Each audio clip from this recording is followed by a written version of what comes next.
আজকে বাক্য আমরা এই পরিবারে আজকে এখানে আসতে পেরেছি একটা বিষয়টা নিয়ে। বিশেষ করে কিছু সময় আগে এই পরিবারে একটা প্রিয় লোককে এনারা হারিয়েছিলেন। তো আমরা এখানে এসেছি যেন ঈশ্বরের বাক্য দ্বারা এই পরিস্থিতির মধ্যে প্রভু কি বলছেন। তো আমি সকালে আজকে প্রার্থনা করছিলাম, আর আমি প্রার্থনা করছিলাম কি হে প্রভু, আজকে সকালে না, কালকে সন্ধ্যাবেলা তো প্রভু আমাকে একটা বাক্য দিলেন যা এই পরিবার জন্যে আর আজকে আমাদের সবার জন্যে আছে। আর সেটা লেখা আছে রোমিও 5 অধ্যায় 3 থেকে 4 পদে। রোমিও 5 অধ্যায় 3 থেকে 4 পদে জাস্ট আমাকে প্রভু বলেন বাইবেল খোলো, আমি তোমাকে বলছি। তো যখন আমি বাইবেল খুললাম, ঈশ্বর আমাকে এই বাক্যটা দিলেন, রোমিও 5 অধ্যায় 3 থেকে 4। আর সেখানে লেখা আছে, এবং শুধু তাই নয়, আমরা কষ্টের মধ্যে, সবাই বলো, আমরা কষ্টের মধ্যে আনন্দ করি। আমরা কষ্টের মধ্যে আনন্দ করি, কারণ আমরা জানি যে কষ্ট ধৈর্য উৎপন্ন করে, ধৈর্য পরীক্ষিত চরিত্র উৎপন্ন করে, আর পরীক্ষিত চরিত্র আশা উৎপন্ন করে। আবার বলবেন, এবং শুধু তাই নয়, আমরা কষ্টের মধ্যে আনন্দ করি, কারণ আমরা জানি যে কষ্ট ধৈর্য উৎপন্ন করে, ধৈর্য পরীক্ষিত চরিত্র উৎপন্ন করে, আর পরীক্ষিত চরিত্র আশা উৎপন্ন করে। এই বাক্যটা যখন আমি পেলাম, তো আমি প্রার্থনা করলাম কি প্রভু কি বলতে চাইছেন। নাও আজকে বাক্য একদম সরাসরি সোজা আছে। সোজাটা কি আছে? বাক্য বলছে কষ্ট মধ্যে কি করো? আনন্দ করো। নাও সংসার কি করে? কষ্ট মধ্যে কাঁদে, কষ্ট মধ্যে চিন্তা করে, কষ্ট মধ্যে খারাপ কথা বলে, আমার কি হচ্ছে, আমার কিছু হবে না। কিন্তু প্রভু যিশুর বাক্য কি বলছে? কষ্ট মধ্যে আনন্দ করো। এর মানে কষ্ট আমাদের জীবনে আনন্দ নিয়ে আসে। যাকব 1 অধ্যায় 2 পদে লেখা আছে কি যখন পরীক্ষা আসবে আনন্দ করো।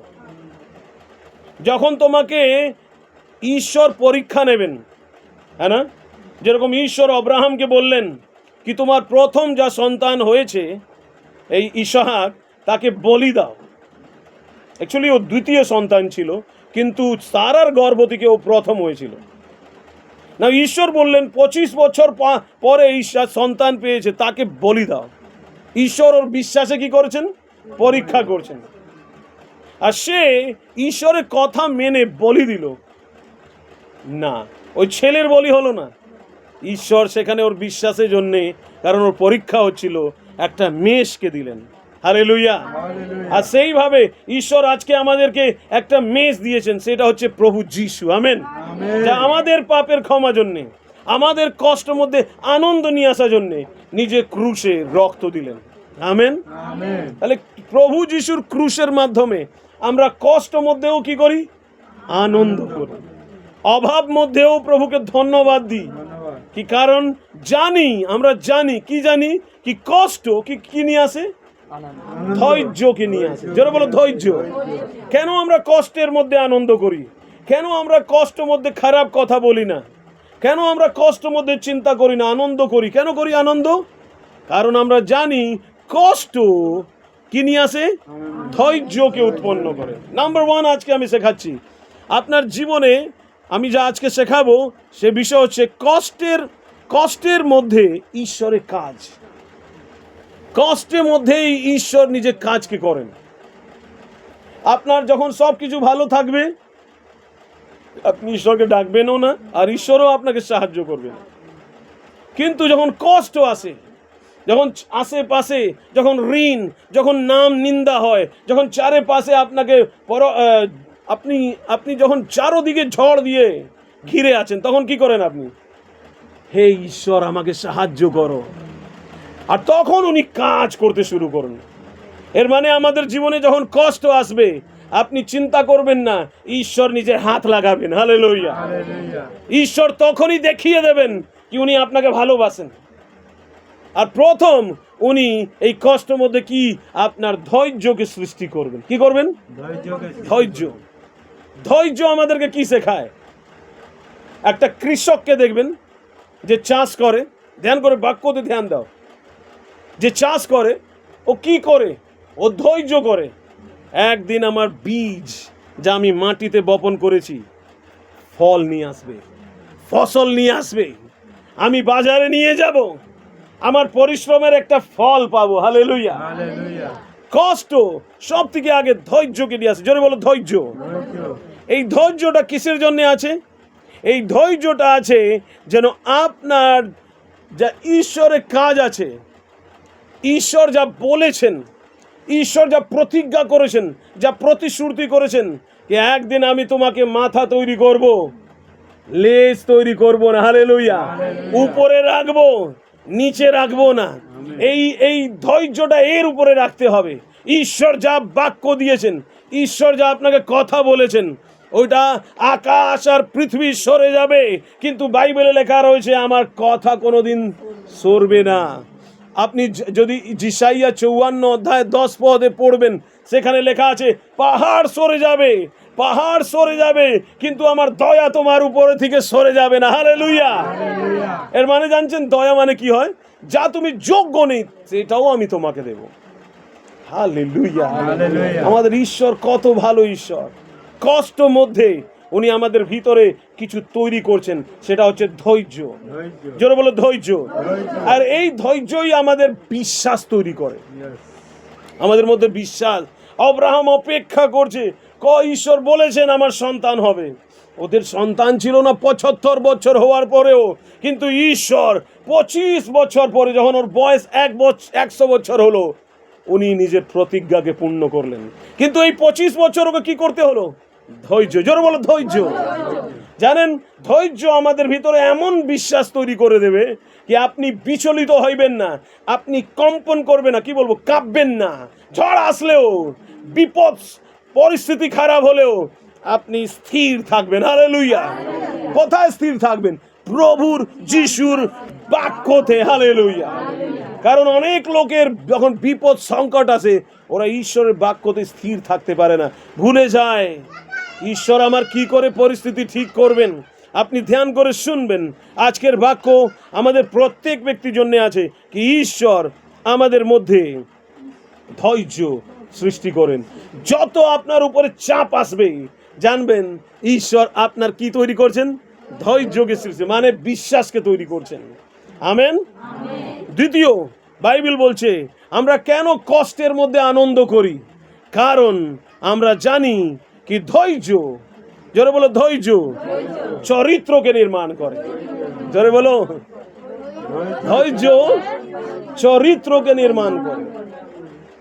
চরিত্র কি? চরিত্র, এই চরিত্রটা কি আছে আপনি জানবেন। আমরা মানুষকে আদর করি না, তার চরিত্রকে আদর করি।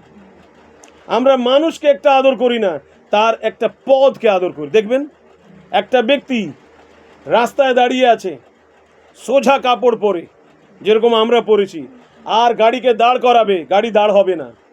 কিন্তু যদি পুলিশ বর্দি পরে, কি বলবো ওইটা, সিভিল পুলিশ। পোশাক, বা ট্রাফিক পুলিশ যা সাদা কাপড় পরে, ও পোশাক পরবে সরকারি কাপড়, আর ও যা গাড়িকে হাত দেখাবে সে গাড়িকে দাঁড় হতেই হবে। হ্যাঁ কি না? পোশাক অধিকার দিল। হালেলুয়া। শুনবেন, আপনার চরিত্র আপনার অধিকার। ঈশ্বর আপনাকে পোশাক দেবেন। কিসের পোশাক? প্রভু যিশুর চরিত্রের পোশাক। রোমিও 14 অধ্যায়ে লেখা আছে যিশুকে পরিধান করো, মানে যিশুকে পরে নাও। যিশুকে পরে নাও মানে যিশুর স্বভাবকে নিয়ে নাও। ফিলিপ 2 অধ্যায় 5 পদে লেখা রয়েছে তোমার স্বভাব প্রভু যিশুর মতন স্বভাব হোক, যিনি স্বর্গে ঈশ্বর হয়েও উনি পৃথিবীতে আসলেন, নত হলেন, আর দুটো কাজ করলেন। উনি সব থেকে আগে উনি নম্র হলেন। জোরে বলেন নম্র। নম্র ঈশ্বর হয়ে এই মাটির মানুষ মধ্যে উনি শিষ্যদের পা ধুলেন, হ্যাঁ কি না? আর দ্বিতীয়, এত বাধ্য হলেন, মানে কি বলবো, আজ্ঞাকারী হলেন কি ক্রুশের প্রাণ নিতেও উনি দুঃখিত হলেন না, বাধ্য হলেন। শুনছেন আপনারা? ধৈর্য চরিত্র নির্মাণ করে। কি নির্মাণ করে? আগে আমাদেরকে ভালো মানুষ তৈরি হতে হবে, হ্যাঁ কি না? প্রভু যিশুর মধ্যে আসার পরেও যদি একের পরে হিংসা আছে, প্রভু যিশুর মধ্যে আসার পরেও আমি বড়, তুমি ছোট, তোমার ঘর টালি ঘর, আমার ঘর ছাতের ঘর, যদি প্রভু যিশুর মধ্যে আসার পরেও এই সব জিনিস যদি থাকে, তাহলে আমরা সত্যি মানুষ তৈরি হয়েছি না, এখনো পাপ স্বভাব আছে আমাদের মধ্যে, হ্যাঁ না? ঈশ্বরকে ধন্যবাদ, আজকে আমি যখন এসেছি এখানে পাখা পেয়েছি, ব্রাদার লাইটের ব্যবস্থা করে দিয়েছেন। কিন্তু জানেন, পাখা যেখানে নাও থাকলে ঘেমে ঘেমে আমি প্রভুর কাজ করেছি, প্রচার করেছি। ভালো ঘর হোক, মাটির ঘর হোক, যেমন ঘর হোক, প্রভুর দিয়েছেন, আর প্রভুর লোক আছে বলে ওই ঘরে যাই। যেমন জল, যেমন কাপ দিয়ে, আপনি তো ভালো কাপে আমাকে দিয়েছেন খেতে। একটা বাড়িতে আমি গিয়েছিলাম প্রভুর কাজ করতে, ওখানে কি করলো, একটা যে হাঁড়ির ঢাকনা হয় না, ঢাকনাটা, হ্যাঁ না, স্টিল প্লেটে হয় না, ওইটা কি হয়, অ্যালুমিনিয়াম হয়, হ্যাঁ, ওই প্লেটে দিয়েছে আমাকে খেতে। আর ওই প্লেটটা মানে কোনা কোনায় কেটে কেটে ভেঙে ভেঙে গিয়েছে। গ্লাস দিয়েছে, মানে কি বলবো ওইটা, তেবড়ে গিয়েছে। কিন্তু একবারও ওকে বললাম না। আমার স্ত্রী বলছে, দেখো কেমন পাস্টারকে এমন খাওয়াতে দিচ্ছে। আমি বললাম, যা হোক, প্রভু যিশুকে আমার ক্রুশে দিয়ে দিল, এটা দুঃখ কিসের জন্য? প্রভু যিশুর জন্য। সত্যি আমরা চরিত্রবান হই, আমরা সবাই লোককে স্বীকার করতে শিখব। বাংলা, হিন্দু, তেলুগু, মারাঠি এইসব দেখবো না, জাতিপাতি দেখবো না, গরিব ধনবান দেখবো না, সব জায়গাতে। জানেন, এই রকম লোককে ঈশ্বর ভালোবাসেন। আবার বলছি, ঈশ্বর মানুষকে ভালোবাসেন না, তার চরিত্রকে ভালোবাসেন। আপনি জানবেন, এই স্বভাব যদি আপনার ভিতরে চলে আসবে না, ঈশ্বর একদিন আপনাকে বড় লোক করবে। কারণ ও জেনে গেছে ছোট লোক সঙ্গেও, মানে এখানে তো ছোট বড় কোনো লোক নেই, মানুষ তৈরি করেছে, যেমন পরিস্থিতিতে থাকতে জানে, তাই জন্য একে বড় করতে হবে। হালেলুয়া। কষ্ট ধৈর্য নিয়ে আসে, ধৈর্য চরিত্র নিয়ে আসে। হালেলুয়া। আর চরিত্র জানেন কি নিয়ে আসে? আশা। জোরে বলো, আশা। আপনি প্রভু যিশুতে যা স্বপ্ন নিয়ে এসেছেন, একদিন পূর্ণ হবে। ইরমীয় 29 অধ্যায় 11 পদে লেখা আছে, 29 অধ্যায় 11 পদে, আমি তোমার জন্য যা ভাবছি, তোমার মঙ্গলের জন্য ভাবছি, তোমার ক্ষতির জন্য ভাবছি না, আর শেষে তোমার আশা পূর্ণ করব। বলো, শেষে আমার আশা পূর্ণ হবে। প্রভু যিশু আমার আশা পূর্ণ করবেন। হালেলুয়া। তাহলে জানেন আমরা কষ্টের মধ্যে কেন আনন্দ করি? কারণ আমরা জানি, বোন ভাই, ধ্যান করে শোনো, আমাদের আশা পূর্ণ হবে, আমাদের আশা পূর্ণ হবে। আমি কোনোদিন ভেবেছিলাম না, আমি একটা জুট মিল পরিবারে জন্ম নিয়েছিলাম, আর সেখানে ঘরটা, মানে আমার ঘর, মানে রুমটা যা ছিল, এইরকম রুম ছিল, এইরকম ছোট ছিল না, আর ছাদ ছিল, ওটা জুট মিল কোয়ার্টার ছিল, আর সামনে টালি ছিল, টালি এইরকম চালা ছিল না, এইরকম, হ্যাঁ। কারণ ওই জায়গাতে 5টা আমরা ভাই হব না, আর সত্যি 5টা ভাই আমরা ঘুমাতে পারতাম না। 2টো ভাই ক্লাবে ঘুমাতো, পাশে ক্লাব ছিল, আর 3টে ভাই আমরা ওই চৌকি আছে, চৌকি উপরে মা, দিদি আর বৌদি, আর আমরা 3জন খাটে তলা, 5টা ভিতরে আর এত 2টা বাইরে। বাবা ওই চালা যা বাইরে ছিল টালি, ওখানে ঘুমাতেন। আর বাবার কাছে কেউ ঘুমাতো না, কারণ একটু ডিস্টার্ব হলে মারবে, হ্যাঁ না, তো কেউ ওনার কাছে যেত না, উনি একা খেতেন, একা ঘুমাতেন। মা সবাইকে নিয়ে না আমাদেরকে বড় করলো, বাবাও ছিলেন কিন্তু মা বেশি। তো যা হোক, এই পরিস্থিতির মধ্যে জন্ম হলাম, আমি কোনোদিন ভেবেছিলাম না কি কোনোদিন আমার নিজস্ব জমি হবে, ঘর হবে, কোনোদিন ভেবেছিলাম না। আর 12 বছরের বয়সে যখন যিশুতে আসলাম, ঈশ্বর আমার কাহানি ধীরে ধীরে ধীরে ধীরে পাল্টালেন। আমেন। বলো ধৈর্য, চরিত্র, আশাবাদী। আশাবাদী হও, একদিন আমার আশা পূর্ণ হবে। আমার পরিস্থিতি আজকে যা হোক, কিন্তু একদিন আমার পরিস্থিতি খুব উত্তম হবে, খুব ভালো হবে, খুব সুন্দর হবে।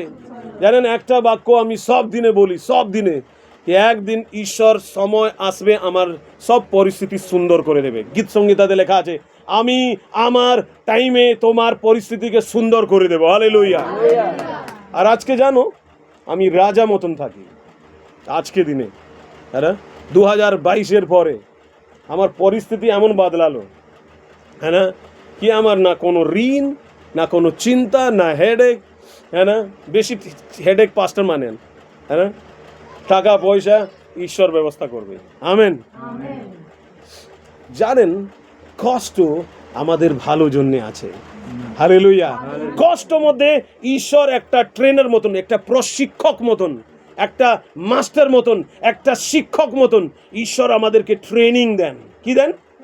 মানে না, শিক্ষা দেন।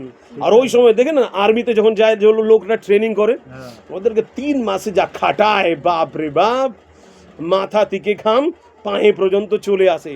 মাটি মাটি মাটি, ওদেরকে মাটির মধ্যেই থাকতে হয়। খুব যাতনা, খুব যন্ত্রণা। হ্যাঁ না, হাতে উপরে করে দৌড়াও, হ্যাঁ না, হাতে পিছে একটা বোঝা নিয়ে দৌড়াও এত কিলোমিটার।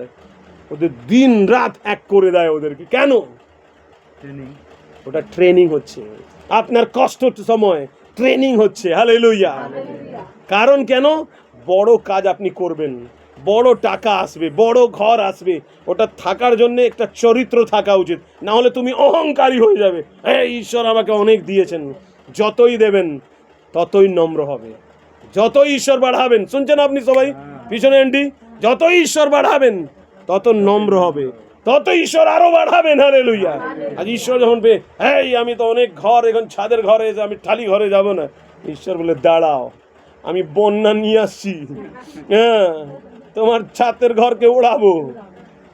আজকে পরিস্থিতি ঠিক আছে, কালকে কি হবে জানেন? হ্যাঁ, তাই জন্যে 3টে জিনিস আজকে আমি শুধু শিখেছি। কষ্ট মধ্যে ধৈর্য রাখো, কষ্ট মধ্যে চরিত্রবান হো, ভালো একটা মানুষ তৈরি হো। হ্যাঁ, লোকরা যেন বলতে পারে এই খ্রিস্ট লোক আছে, ওইটা পরে, কিন্তু একটা ভালো মানুষ আছে, এর কথাবার্তার মধ্যে খারাপ কথা হয় না, এর দুঃখে অপরের দুঃখ বোঝে, এমন মানুষ তৈরি হয়। আর তৃতীয়, সব থেকে সম্পূর্ণ, আশাবাদী হও, নেগেটিভ হও না। একদিন তোমার পরিস্থিতি বদলাবে। আমি এটা ভবিষ্যৎবাণী করছি, একদিন আপনার পরিস্থিতি বদলাবে। একদিন এই ঘর, ইটের ঘর, ছাতের ঘর হবে যিশু নামে। যদি এটা ঈশ্বর থেকে হয়েছে না, ঈশ্বর বলেছেন না আমাকে এটা হবে, কিন্তু আমি নিজের থেকে বলছি, একদিন সত্যি এখানে ছাতের ঘর হবে।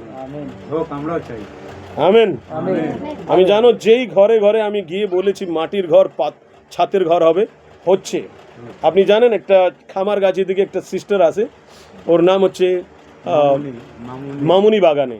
তো ওনার ঘর ছাতের ঘর ছিল, সরি মাটির ঘর, টালি ঘর। আজকে ইঁট ঘর তৈরি হয়ে গেছে। আজকে অন্তত টাকার অভাবে আবার চালা লাগিয়েছে, কিন্তু ওদের উদ্দেশ্য আছে কি ছাদ ঘর তৈরি করব। কিন্তু আমি যাওয়ার এইটা হয়ে যাবে মনে হচ্ছে 7 বছর হয়েছে, কিন্তু আজকে হচ্ছে। আপনারও হবে। যার যার ঘর, চালা ঘর আছে, আপনার ছাদের ঘর হবে যিশু নামে। Hallelujah, hallelujah. আনন্দ করো কষ্ট মধ্যে, এটা ধৈর্য, এটা চরিত্র, আর এটা কি তৈরি করবে? আশা। কোনোদিন খারাপ কথা বলবে না। জানেন, একটা জিনিস আমার মধ্যে আছে, আমার দুঃখ মধ্যেও কোনোদিন যিশুকে বললাম না কি করছো আমার সঙ্গে, আমার কি হচ্ছে না, আমি কোনোদিন বললাম না আমার একদিন ভালো দিন আসবে, আমার একদিন ভালো দিন আসবে। আমি সাইকেল নিয়ে প্রভুর সেবা করতাম, হেঁটে হেঁটে প্রভুর সেবা করতাম। এই কথা জন্য ঈশ্বর আমাকে 2 চাকা গাড়ি দিল। আমি তারপরে বিয়ে হলো, কারণ 2 চাকা গাড়ি না থাকলে স্ত্রীকে কি করে নিয়ে যেতাম সাইকেলে। তো ঈশ্বর আগেই গাড়ি দিয়ে দিল, ধন্যবাদ ধন্যবাদ দিয়ে একটা আবার পাস্টার মা ওকে গাড়ি দিল, ধন্যবাদ দিন। ঈশ্বরের 2টো ডক্টর বলেছিল সন্তান হবে না, আজকে 2টো সন্তান হয়ে গিয়েছে, হালেলুয়া। আমি ঈশ্বরকে কোনো দিন একবারও নেগেটিভ কথা বলেছি না। কেন আমার সঙ্গে খারাপ কথা হচ্ছে, খারাপ খারাপ পরিস্থিতির মধ্যেও জেনে রাখো ঈশ্বর তোমাকে শিক্ষা দিচ্ছে একটা বড় কাজ করার জন্য। আমেন। তাহলে এটা বাক্য মনে থাকবে আপনাকে। যখন কষ্ট আছে আনন্দ কেন করব? ধৈর্য, চরিত্র আর আশা আমার ভিতরে ঈশ্বর তৈরি করছেন বড় কাজকে করার জন্য। আসুন চোখ বন্ধ করি, প্রার্থনা করব। আমি প্রার্থনা করছি, হে ঈশ্বর, এখানে যে কেহ আপনার বাক্য শুনেছে আর এই বাক্য যে কেহ শুনবে, আমি প্রার্থনা করছি প্রভু যিশু নামে তাদের জীবনে একটা পরিবর্তন আসবে, হালেলুয়া। আর ঈশ্বর প্রত্যেক দুঃখ আনন্দ মধ্যে পরিবর্তিত করে দেয়। আমি প্রার্থনা করি কি প্রভু ওনাদেরকে তৈরি করো, ধৈর্য মধ্যে চরিত্রবান তৈরি করো, আশাবাদী তৈরি করো, যেন নেগেটিভ কথা বেরিয়ে যায়। আর প্রভু একদিন ভালো দিন তৈরি করবেন, প্রভু একদিন ভালো দিন তৈরি করবেন, প্রভু ভালো দিন নিয়ে আসবেন, হালেলুয়া। ধন্যবাদ প্রভু যিশু। আমি প্রার্থনা করি এই ঘর সিস্টার নমিতা সিংকেও প্রভু আপনি আশীর্বাদ করো প্রভু। আর প্রভু এনার ঘর মধ্যে আনন্দ নিয়ে আসো, যা মানুষ কোনোদিন দেখেছে না এই ঘরকে সেটা দেখবে যিশু নামে, হালেলুয়া।